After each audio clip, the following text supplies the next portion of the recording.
els agradarà, perquè me diuen que... Tu ets la Teresa Com més? Teresa què? Teresa Lafuente. i estem parlant de la història, no?, de l'edifici d'aquí al costat. El de la cantonada. De la cantonada. I què vol que li digui? Si ja li he dit... Però ho torno a repetir perquè no s'ha sentit. Pues jo... Ja? Aquest edifici, Jo aquest edifici no ho sé. Quan... els anys que té no ho sap. No ho sé exactament. Però sí que jo calculo que de l'any 20 o el 25, si en l'any 39, Sí, no, en el 36, sí, va haver una la guerra. s'ho va quedar la CNT i la GT, pues calculo que tindria uns anys. Clar. Jo ara, parlant, calculo que seria això. Ara, és un edifici molt maco i crec que l'arquitecte pues, ho va fer-ho molt ben fet. Es conserva molt I en bé. quant a la cantonada,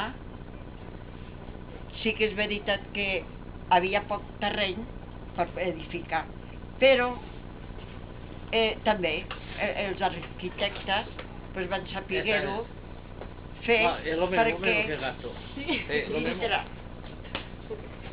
perquè del poc terreny que hi havia pues, són uns pisets molt bufons. Això és aquest d'aquí, la cantonada. Aquest de la cantonada. No aquesta cantonada. No, lo de aquella no sé la més drogueria història. no. La de l'altra cantonada. Exacte.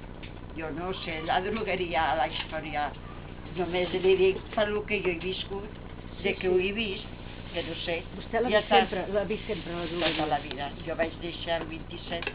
I ja estava la drogueria. La drogueria no era aquí, No, era el carrer Progrés, no? Progrés, Una mica més avall. cantonadeta.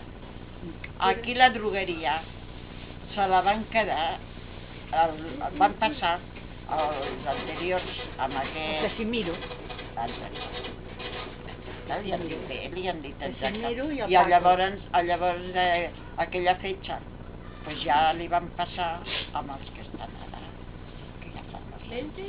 Muy bien. ¿Vale? Venga, hasta luego. Què vol que li digui? Molt bé. Jo li dic el que sé. Clar, esclar. És important la vostra veu. És que surt bé, mira que no puc ni parlar. Surts guapíssima. Oi, xica.